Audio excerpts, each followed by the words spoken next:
welcome back to our show. Born and raised in New York, our next guest is an influential leader in the city's hospitality space. Well, she launched both of her brands during the height of the pandemic, using her years of experience in the hospitality industry to develop one of the hottest new restaurants in New York in a short span of time. In 2021, her business has hit close to $4 million in gross sales. And joining me now to share more, we've got the co-founder of Kokomo Caribbean Restaurant, Ria Graham. And Ria, thank you for being with us here. Hi, thank you for having me. Thank you. And, on this show, we talked a lot. We talked a lot about how the pandemic has actually affected people in a downward kind of way. But yourself, you've been able to turn things around in a major kind of way. So talk to us about the initial thought of doing this restaurant right in the middle of the pandemic. We actually wanted to open an event space, and we were looking for places around Brooklyn, and we couldn't find anything. And our realtor ended up showing us a space that was a restaurant.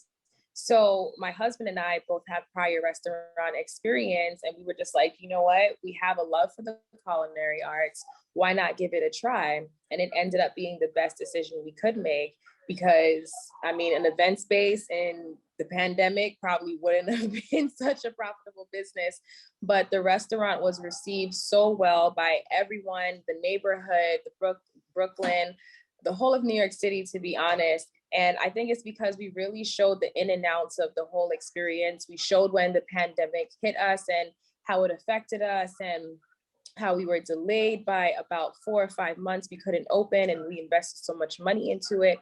And I believe because we emotionally connected with a lot of people, when we finally got the doors open, it was like a flood of support. Yeah. And you've had a flood of support, people flocking from all across to visit your restaurant. And I know when a person first gets started, you want your business to do well. Everybody wants their business to do well. Are you surprised at all with the amount of success that you've been able to generate since then? Well, I'm surprised, but my husband always cringes when I say that because he believed in the business even when it looked like we weren't going to open. But I was 1,000% surprised by the outpour of people that came out from the opening day. It was the height of the pandemic and the line was literally wrapped around the corner, our first day of opening. And after that day is when I was like, wow, we really have something good here. We're on to something. And it's pretty much hasn't stopped since. Yeah. So you do a good job of really bringing across Caribbean cuisine as well as culture. So talk to us about the Caribbean culture and how that influenced what you wanted to do in your restaurant.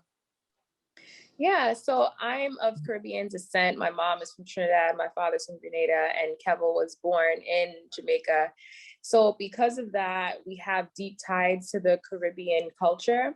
But what we've noticed with a lot of the food that we see in New York is it's pretty much the same thing over and over again. But the Caribbean has so much to offer. It's truly a melting pot of different cultures, Asian, Indian, Spanish. So we wanted to explore more of those flavor palettes and bring it to New York for us to experience Caribbean food in a new way.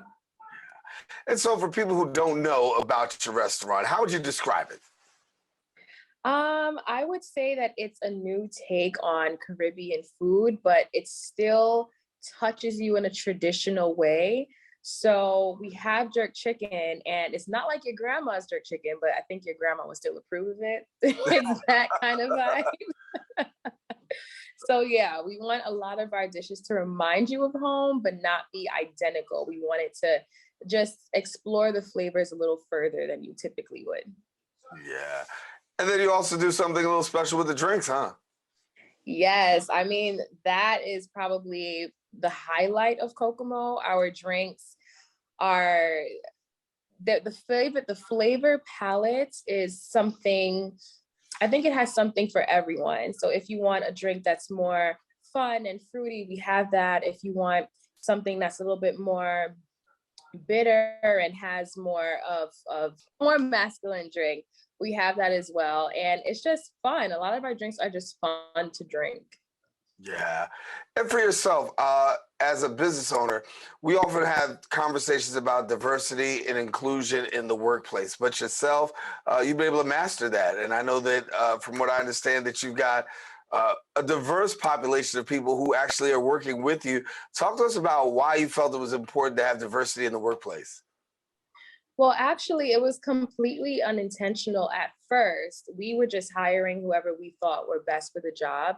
And when we looked around, it was just like, wow, we really have a diverse employee, sorry, a diverse, what is it called?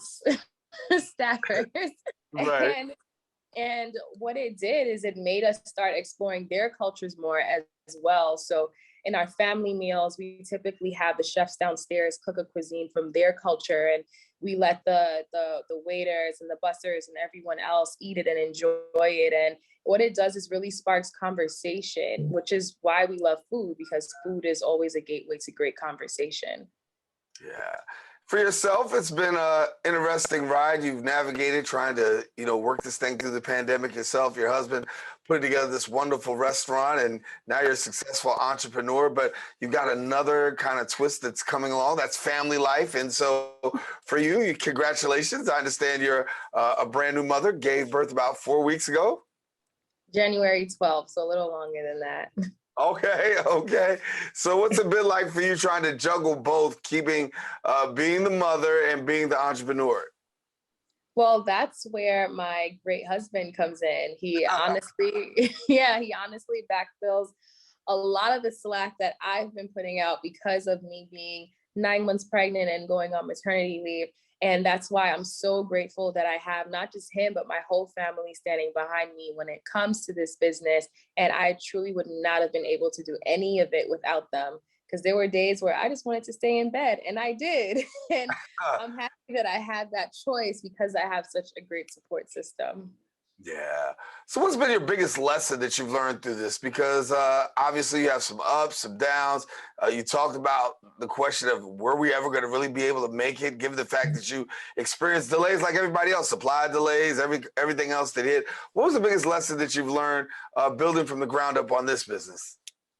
I would say to learn to trust yourself more and rely on your instincts. And you have to stay grounded and stay spiritual in the whole entire thing, because pretty much life is completely out of your control. And you have to believe that even when bad things happen, good will come out of it. And it's all working for your greater purpose. Yeah. So here we are in March, and March is Women's History Month, and certainly you are an entrepreneur that's making history in your own kind of way. But talk to us about the influences that you've had, uh, who have been women, to help you to be who you are today. Well, I mean, it's cliche, but the number one has to be my mother. Seeing how she grew up and the fact that she came from literally nothing in Trinidad, and she had to work her way through college, but fortunately she got a full ride, and she went on to corporate America to build something great for our family. And me seeing her just go through the struggles of being a mom and working full time and going to school full time, and then the woman that she is today is just phenomenal. And that's my number one hero. Yeah. And so as you look now, as you've had a good foundation to help you to get to where you are, obviously there are going to be people looking at you and say, how do you do what you do? What advice do you have for people who really want to start their own business, get out there and do it? Because like you said, it was kind of like a leap of faith doing this in the middle of the pandemic. And now, $4 million in sales later, you could say, kind of got the handle of this. Yeah, I mean, honestly, I would say just do it. Like, get out of your head. Don't be fearful of what could happen. Things that can go wrong will go wrong. But as long as you have a strong team behind you, I think that is what's really carried me through this whole entire time. Having that strong team to lean on in the times of despair, and just trusting that they have your back and you don't have to do it all yourself, because that would drive you crazy. So just trusting in your team and trusting in yourself.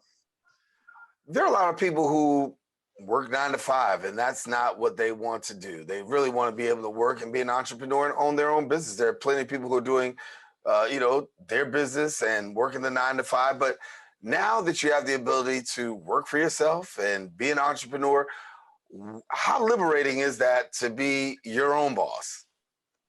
It's liberating, but it's also a lot more challenging because you can't ever clock out. You really can't. Um, when you have a 9 to 5, you don't have the flexibility of an entrepreneur, but you do have more free time. Now, I know a lot of people may think that that's not true because you're your own boss, you can make your own time. But when you have everything riding on your business and you know if you don't do the work, you will fail, it makes you work 1,000 times harder. So for all those people that do want to leave their job, just know you're leaving your job to work 1,000 times harder. Yeah. So when we start out, you talked to me about, the restaurant wasn't the first idea. The event space actually was, but then you decided the restaurant would be the thing. So where does the event space now land? Do you find yourself still want to do it? I mean, a little part of me absolutely does want to do it, but it's to find the time now to make that happen. But Mhm. I mean, hopefully we open a Kokomo #2 soon. That would be the next goal. Good. Good. And do you want to do it in Brooklyn, or are you looking elsewhere? It will probably be somewhere else. Yeah, yeah. And so as you look around right now and you see, businesses who are struggling and those people who really had to shut their doors during the pandemic, as a person that's been able to keep their doors open, have success, and still be able to do all that you do, what advice would you give and what would you share with those persons? Because you've had your share of ups and you've had your share of downs, but what advice would you share with those who might be struggling during this time? I would say you just have to stick through it. And like I said, it's all happening for your greater good. All the bad that's happened, you just need to learn the lessons that you needed to learn from it, pick yourself up, and just move on. Don't dwindle on all the things that's going on around us because it's truly out of our control. Just focus on you, how you can make yourself better, and how you can push yourself to be better than you were the last day. Yeah. And so for somebody who says, what's coming up, what's happening in the near future, can you give us any future plans that you have coming up now that spring, summer is really around the corner? Yeah, so we're actually in the works of opening up a new concept. I'm not going to say the name yet, but it is a takeout, Caribbean takeout. And we're also doing a fun twist on that as well, a fun, healthy twist. So we can look forward to that opening in Williamsburg this summer. That's awesome. So we'll hear some more news and have to have you back and be able to share. And for people before we go who want to find out more information, how they go about finding out more information about your restaurant and the work that you're doing. You can either visit our website, which is kokomonyc.com, or you can go on Instagram, and our Instagram is kokomonyc. All righty. Well, I want to thank you so much for being with us. It's been a pleasure talking to you. Congratulations on the success of your business. Congratulations on the new baby. Congratulations on all that you've got going on.